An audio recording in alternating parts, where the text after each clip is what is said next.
Bendiciones, Dios los bendiga. Bueno, hoy comenzamos una nueva semana en los devocionales.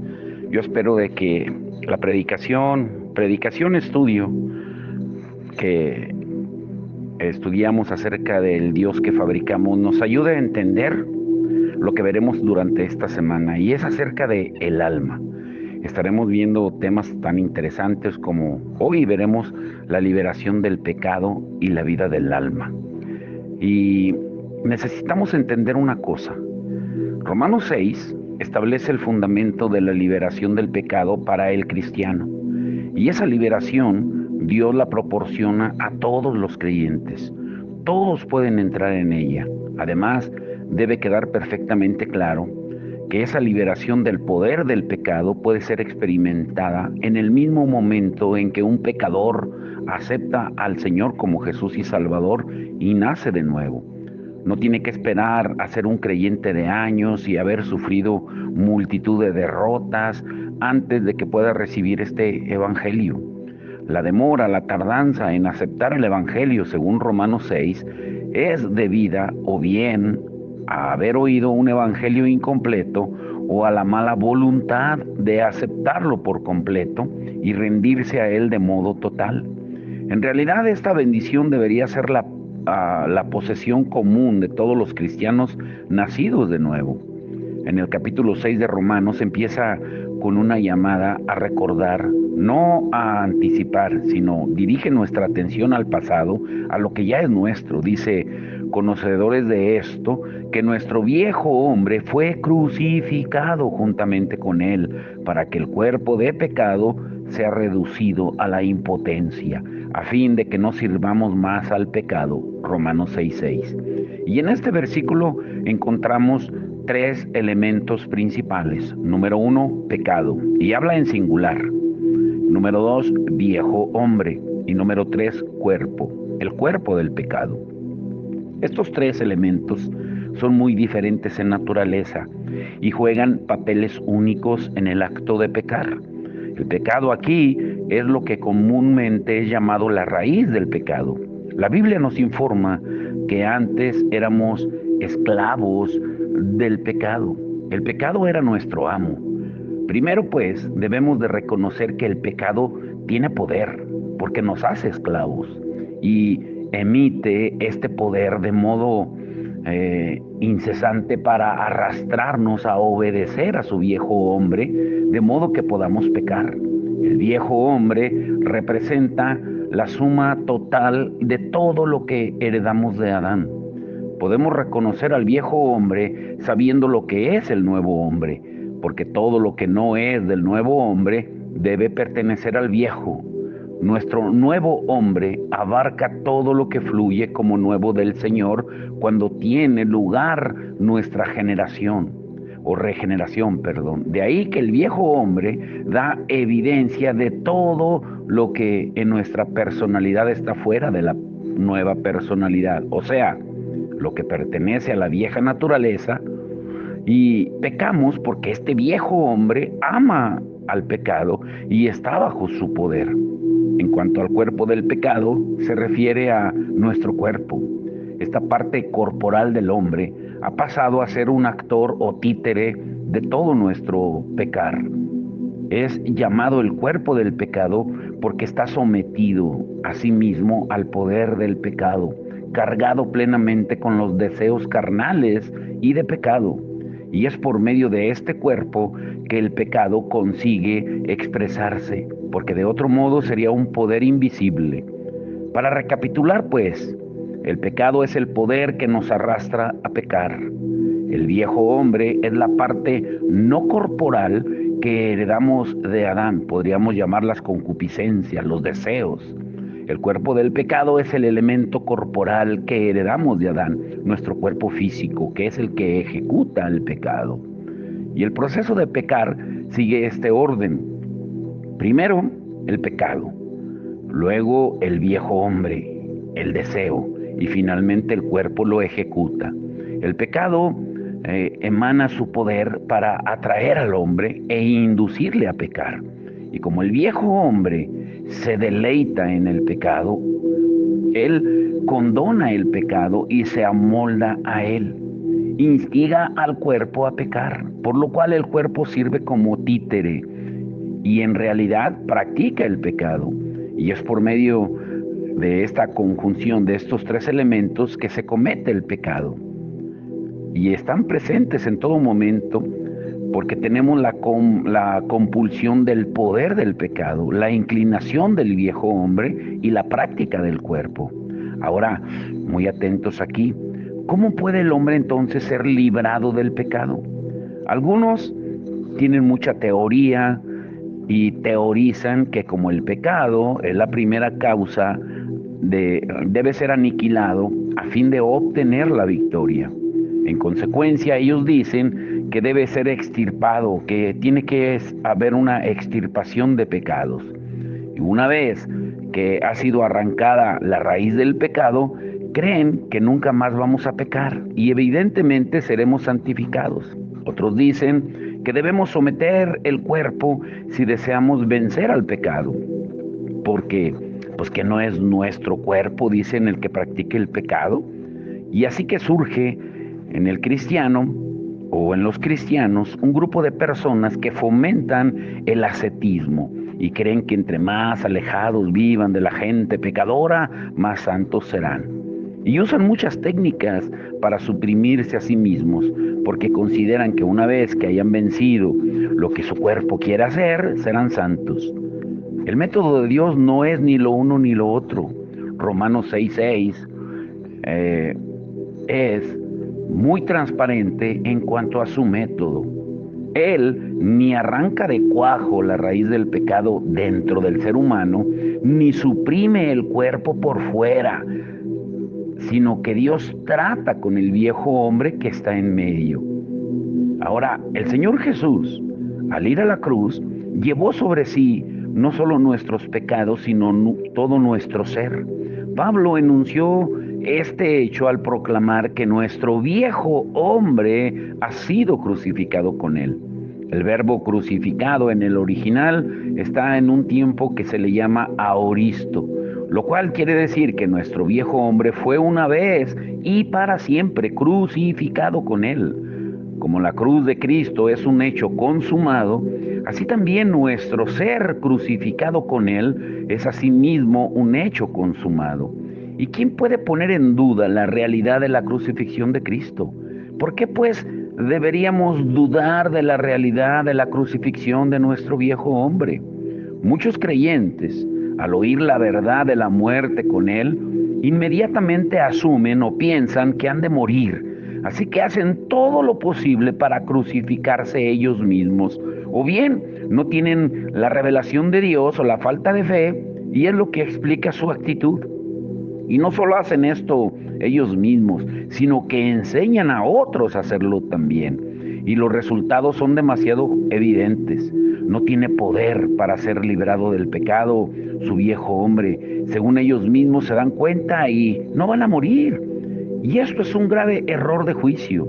La Biblia, escuchen muy bien esto, nunca nos instruye, nunca nos manda a que nos crucifiquemos a nosotros mismos.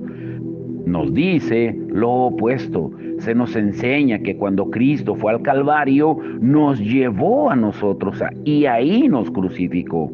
No se nos instruye ni se nos manda a empezar a crucificarnos a nosotros mismos ahora. En lugar de eso, la Escritura nos asegura que nuestro viejo hombre fue tratado en el momento en que Cristo fue a la cruz. Romanos 6:6 solo basta para probarlo. No hay la más remota idea transmitida ahí del deseo de que nos crucifiquemos a nosotros mismos. Ni la palabra de Dios en el sentido más remoto implica que nuestra crucifixión vaya a ser realizada, sino que es algo que Jesús hizo en la cruz del Calvario. El versículo en Romanos 6 no deja lugar a duda cuando proclama categóricamente que fuimos crucificados con Cristo. Es un hecho que ya Jesús realizó en el Monte Calvario. Y este es verdaderamente el efecto de la frase más preciosa de toda la Biblia. En Cristo. Es por el hecho de que estamos en Él y unidos a Él que podemos decir que cuando Cristo fue a la cruz, nosotros estábamos con Él. Que cuando Cristo fue crucificado, nosotros también fuimos crucificados con Él. ¡Qué maravillosa realidad! Que estemos en Cristo. La sola asimilación mental de estas verdades nos posibilita para resistir la tentación. Sin embargo, escuchen esto, la revelación de Dios es positivamente esencial. El Espíritu de Dios tiene que revelar cómo estamos en Cristo y cómo estamos unidos con Él en uno. Y debe mostrarnos también de modo claro cómo fue crucificado nuestro viejo hombre con Cristo, por la simple razón de que estamos en Cristo. Y esto no puede ser objeto simplemente de comprensión mental, tiene que ser una revelación del Espíritu Santo, de su palabra. Cuando Dios muestra una verdad de modo natural, pasa a estar en poder del hombre, que entonces se ve capacitado para creer. La fe viene por el oír, y el oír también viene por revelación.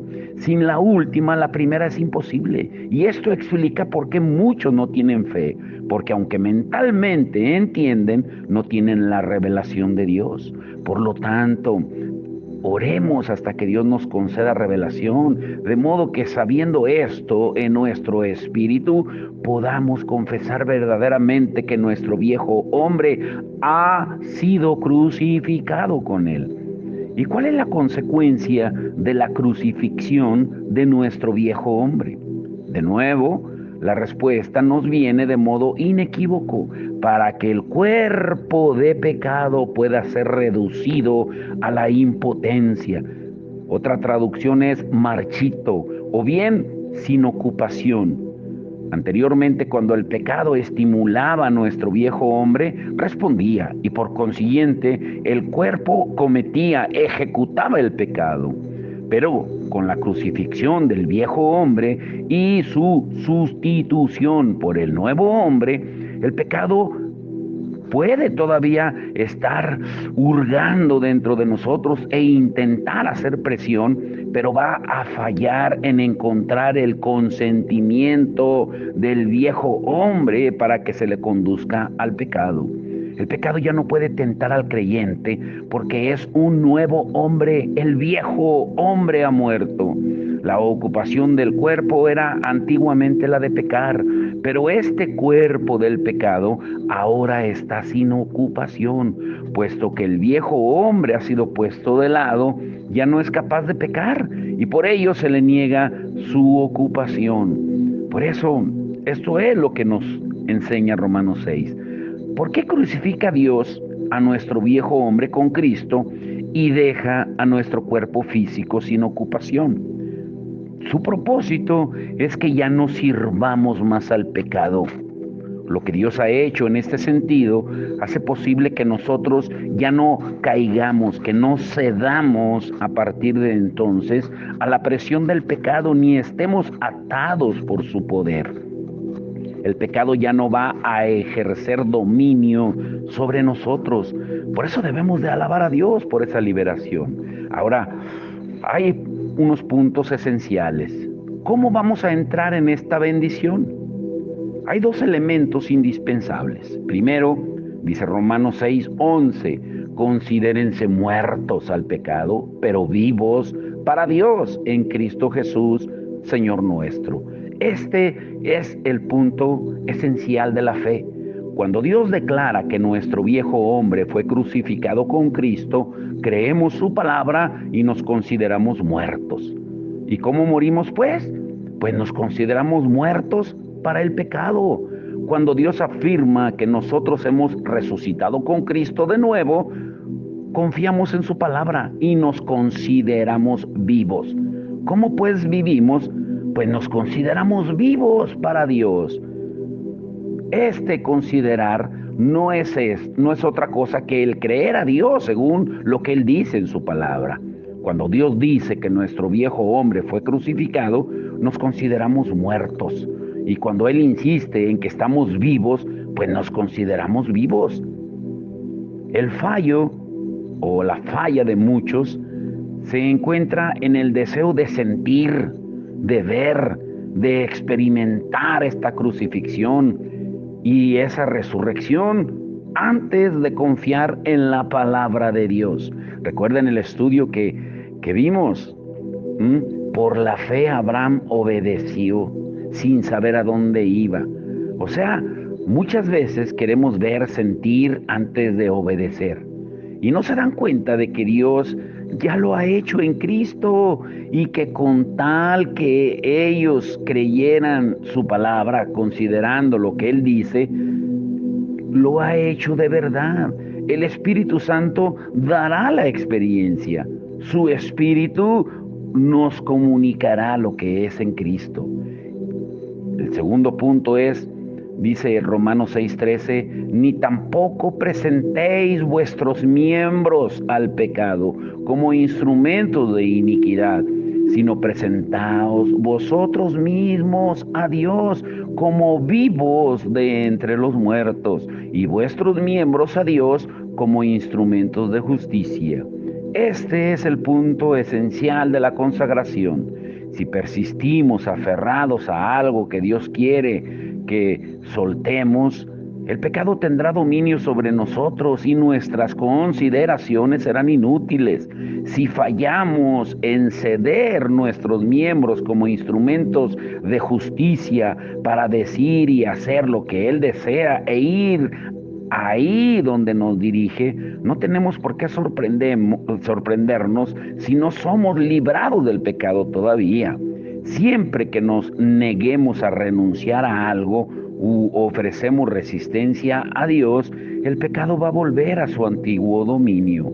Bajo estas circunstancias, naturalmente, perdemos el poder de contar con la palabra de Dios, o sea, de creer en ella.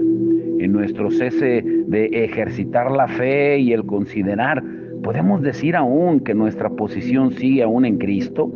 Sí, pero ya no vivimos en Él en conformidad con el sentido de permanecer en mí de Juan 15. No estamos pues calificados para experimentar lo que es un hecho en Cristo, a saber, nuestra crucifixión. Ahora bien, podemos creer de cualquier derrota que suframos, que es debida o bien a la falta de fe o al fallar en obedecer. No hay otra razón que pueda ser suficiente. Podemos concebir una derrota que fluyera de cada una de estas razones, si no es que de las dos, por lo menos de una de ellas, y deberíamos aprender a vivir en Cristo por la fe, nunca considerándonos fuera de Él. Aprendamos a creer diariamente que estamos en Cristo y que todo lo que es verdad de Él es verdad en nosotros. De la misma manera, por medio del poder de Dios, debemos aprender diariamente a mantener nuestra consagración. Contemos todas las cosas como basura, porque no hay nada en el mundo a lo que podamos renunciar por el Señor y nada que queramos conservar para nosotros mismos. Estemos dispuestos a responder de modo positivo a las demandas de Dios, por difíciles o contrarias a la carne que puedan ser. Para Dios, ningún costo es demasiado alto. Todo puede ser sacrificado con tal que le agrademos a Él. Aprendamos a ser hijos obedientes cada día. Si hubiéramos contado con esto y cedido de esta manera, pues ahora estaríamos disfrutando lo que la palabra de Dios ha declarado de modo manifiesto. El pecado ya no se enseñoreará más de nosotros. Ahora, número 2, la relación entre el pecado y el cuerpo. Escuchen esto es muy interesante. El cristiano entra en un periodo de su vida decididamente arriesgado al llegar a conocer la verdad de la muerte conjunta con Cristo y experimentar algo de libertad del pecado. Si en esta coyuntura recibe buenas instrucciones y permite al Espíritu Santo que le aplique la cruz en una forma profunda, al final llegará a la madurez espiritual. Pero si el creyente se contenta con ver su experiencia de vida victoriosa sobre el pecado como una vanagloria de sus logros e impide que la cruz aplique la vida del espíritu a su alma, va a habitar en un reino anímico del alma y confundirá la experiencia anímica por una experiencia espiritual. A pesar del hecho de que su viejo hombre fue ya eliminado, la vida del alma del creyente permanece sin tocar por la cruz. La voluntad, la mente y las emociones van a continuar funcionando sin ningún freno y como resultado su experiencia quedará confinada al reino del alma. Lo que necesitamos saber es hasta qué punto esta liberación del pecado ha sido efectuada en nuestro ser, qué es lo que ha tocado, pero también qué es lo que no ha tocado y deberíamos haberlo hecho ya. De modo más especial debemos de entender que este pecado tiene una relación muy particular con nuestro cuerpo. Al contrario de muchos filósofos, no consideramos el cuerpo intrínsecamente malo, pero confesamos que el cuerpo es la provincia de la dominación del pecado. En Romanos 6:6 encontramos el Espíritu Santo describiendo nuestro cuerpo como el cuerpo del pecado, porque no es nada más que eso antes que experimentemos el tratamiento de la cruz y cedamos nuestros miembros a Dios como instrumentos de justicia.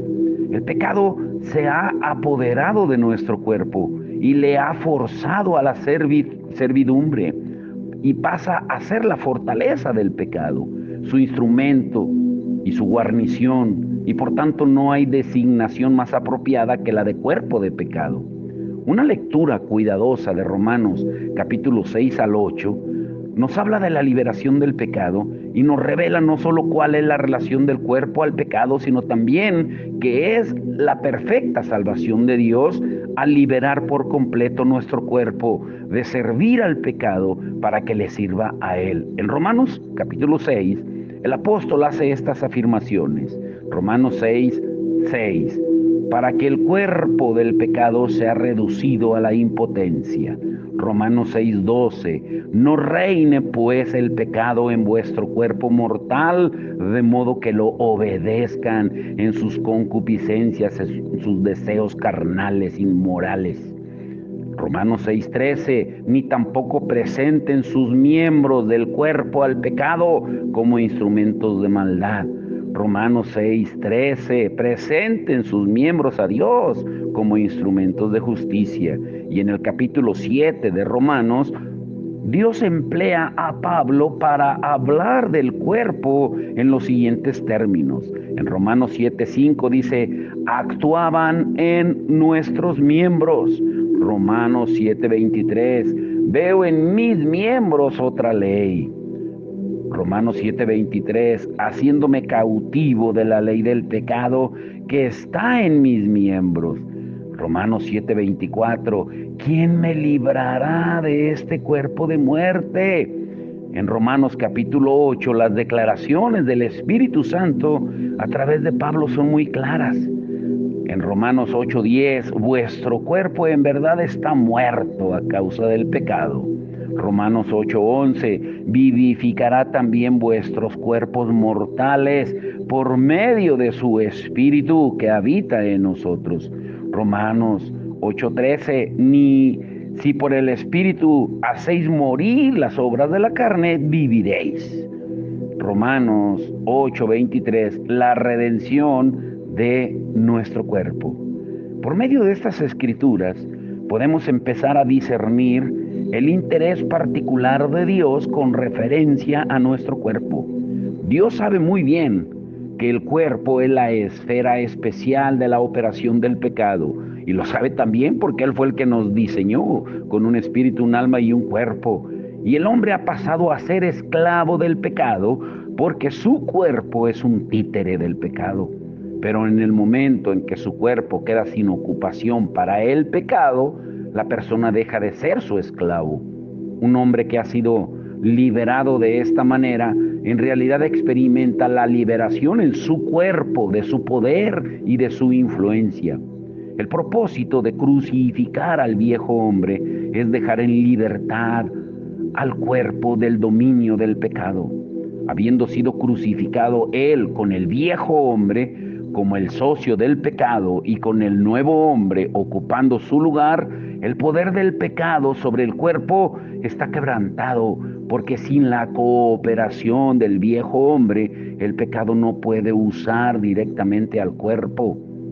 Tenemos que poner énfasis en que el ser librado del poder del pecado significa solamente que nuestro cuerpo ha sido liberado, naturalmente que nuestra redención perfecta, que también incluye la liberación de la presencia del pecado en el cuerpo, se encuentra en el futuro, y eso será hasta que este cuerpo muera y se quede aquí en la tierra. La vida del alma sobre la cual nos apoyamos no ha sido tratada todavía. Nosotros aceptamos el reducir a la impotencia o el marchitar del cuerpo como la vida suprema, sin darnos cuenta del hecho de que por encima del cuerpo del pecado se encuentra el alma natural, que requiere ser tratada lo mismo que el cuerpo. La lucha espiritual del creyente tiene que ir a parar a un ámbito solo si sabe que el cuerpo está desocupado. Por más que esto sea maravilloso, pero falla continuamente en experimentar la negación de la vida del alma. Nos preocupamos solamente por lo visible, pero no por lo interno. Antes estudiamos al yo o al alma activa que se ocupa en la obra de Dios y muchas veces hace cosas buenas, pero vienen de la carne. El cuerpo puede estar marchito, pero el alma sigue en actividad plena. Puede expresarse en muchas maneras diferentes, pero de modo invariable se va a centrar en el yo. Los creyentes que viven en el alma se inclinan o bien hacia la voluntad, o la mente, o la emoción, y pueden incluso cambiar en sus inclinaciones. Pero, aunque las apariencias externas puedan ser diferentes, el adherirse interno al alma los caracteriza a todos. Los que están dispuestos hacia la voluntad van a caminar conforme a su propio deleite y rechazarán hacer la voluntad de Dios. Los que son propensos hacia el conocimiento mental van a ordenar su camino en conformidad con su sabiduría y van a dejar de recibir la quietud y la guía del Espíritu Santo en su intuición. Mientras que los que por disposición natural se inclinen solamente a las emociones, pues van a buscar los placeres en sus propios sentimientos. Hoy voy a la iglesia si tengo ganas, hoy oro si tengo ganas, hoy escucho el devocional si tengo ganas. Sentimientos, emociones, o sea, cualquiera que sea la inclinación de uno, cada cual verá su tendencia como la vida suprema. No importa la dirección de la inclinación. Una cosa hay en común en todas estas personas: todas viven en el mismo, en sí mismas, en la carne, en lo que de modo natural tenían antes de creer en el Señor. Sea talento, destreza, elocuencia, sagacidad, atractivo, celo o lo que sea. En principio, la vida del alma es fuerza natural. En manifestación, su expresión es o bien una necedad obstinada o un engreimiento, enorgullecimiento y una búsqueda de placer. Y por lo tanto, si un creyente vive por medio de su alma, va a sacar fuerzas naturales y exhibirá una fuerza particular en una de estas formas o más de una, en el pensamiento, en la emoción o en la voluntad. A menos que el creyente ofrezca su vida del alma a la muerte, va a cultivar su vida, incurrirá en el desagrado de Dios y perderá el fruto del Espíritu Santo. Número 3. ¿Cómo es el alma como vida? Cuando decimos que el alma es la vida natural del hombre, queremos decir que es el poder que nos preserva vivos en la carne. Nuestra alma es nuestra vida. La palabra original, como ya hemos estudiado, que se menciona en Génesis 1, 21 y 24, para indicar criatura viva, es alma, porque esta alma es la vida que los seres humanos y otras criaturas vivas comparten en común. Este es el poder que poseemos de modo natural y por el cual vivimos antes de nuestra regeneración. Es la vida que tiene todo hombre. El léxico griego da el significado original de psique, de donde viene psicología, como vida animal. Así que la vida del alma es lo que hace al hombre una criatura viva, pertenece a lo natural. Aunque la vida del alma no tiene que ser mala por necesidad, puesto que muchos pecados ya han sido vencidos por los creyentes por medio del haber crucificado a su hombre viejo con Cristo. Pero con todo sigue siendo natural. Es la vida del hombre, de ahí que sea muy humana y hace al hombre un ser humano perfectamente. Quizá es buena, amable, humilde, pero no es más que humana. Y esa vida es enteramente distinta de la nueva vida que el Espíritu Santo nos da con ocasión del nuevo nacimiento. Lo que imparte el Espíritu Santo es la vida increada de Dios, y esta otra es solamente la vida creada del hombre. El Espíritu Santo nos concede un poder sobrenatural y la otra es solamente poder natural. El Espíritu Santo es la Zoe, la vida de Dios. La otra es la psique, la vida del alma. La vida es el poder dentro del hombre que anima a cada miembro de su cuerpo. De ahí que este poder interior anímico encuentra expresión mediante la actividad física externa. La actividad externa es solamente el efecto del poder interior. Por lo tanto, lo que queda invisible detrás de la actividad es la substancia de la vida. Esa es nuestra vida del alma. Ahora, ay Señor, número 4, el alma y el pecado. La vida del alma proporciona la energía para ejecutar todo lo que se manda. Si rige el espíritu, el alma será dirigida por el espíritu a ejercer sus actos de voluntad o decidir u obrar en conformidad con el deseo del espíritu. Sin embargo, si reina el pecado en el cuerpo, el alma se verá arrastrada por el pecado a usar su propia decisión, a usar su voluntad para decidir o hacer lo que el pecado desea. El alma obra según su amo, porque su función es la ejecución de órdenes. Antes de la caída del hombre, se ponían a disposición del espíritu para que dirigiera, pero después de la caída respondió completamente al pecado. Y como el hombre se volvió un ser carnal, este pecado, que después reinó en el cuerpo, pasó a ser la naturaleza del hombre, esclavizando al alma y la vida del hombre, y obligándoles a andar tras el pecado. Y de esta forma el pecado pasó a ser la naturaleza del hombre, en tanto que el alma pasó a ser la vida del hombre. Con frecuencia tratamos la vida y la naturaleza como sinónimos, como si fueran igual y con significado equivalente. O sea, hablando de modo más estricto, son diferentes. La vida parece ser más amplia en su naturaleza. Cada vida tiene su naturaleza especial que, siendo el principio natural de la existencia, incluye la disposición y el deseo de la vida. En tanto que somos todavía pecadores, nuestra vida es nuestra alma y nuestra naturaleza es pecado.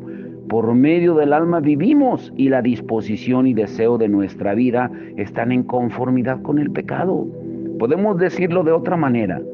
Lo que decide nuestro andar es el pecado, pero lo que proporciona la fuerza para andar de esta manera en pecado es el alma. La naturaleza del pecado inicia en tanto que la vida del alma le dé energía. El pecado original o el pecado origina, el alma ejecuta y el cuerpo solamente obedece. Esa es la condición del no creyente. Cuando un creyente acepta la gracia de nuestro Señor Jesús como su sustituto en la cruz, aunque puede permanecer por desgracia ignorante de que es crucificado con Cristo, se le da la vida de Dios a pesar de todo, y su espíritu es avivado. Y esta nueva vida impartida lleva consigo igualmente una nueva naturaleza. De ahí que ahora hay dos vidas y dos naturalezas en el creyente, la vida del alma y la vida del espíritu. Por un lado, y la naturaleza del pecado y la naturaleza de Dios por el otro lado. Estas dos naturalezas, la vieja y la nueva, la pecaminosa y la piadosa, de modo fundamental, que son diferentes, irreconciliables e imposibles de mezclar. Lo nuevo y lo viejo luchan diariamente por la autoridad sobre el hombre en conjunto. Durante ese estado inicial, el cristiano es un niño pequeño en Cristo porque todavía es carnal. Sus experiencias son muy variables y penosas, puntuadas tanto por éxitos como por fracasos. Pero más tarde llega a conocer la liberación de la cruz y aprende a ejercitar la fe al considerar al viejo hombre como crucificado con Cristo. Y está por lo tanto libre de ese pecado que ha paralizado su cuerpo. Con su viejo hombre crucificado, el creyente se siente capacitado para vencer y goza de la promesa de que el pecado no se enseñoreará más sobre vosotros. Con el pecado a sus pies y las concupiscencias y pasiones de la carne a su espalda, el creyente entra ahora en un nuevo reino y puede verse a sí mismo como totalmente espiritual.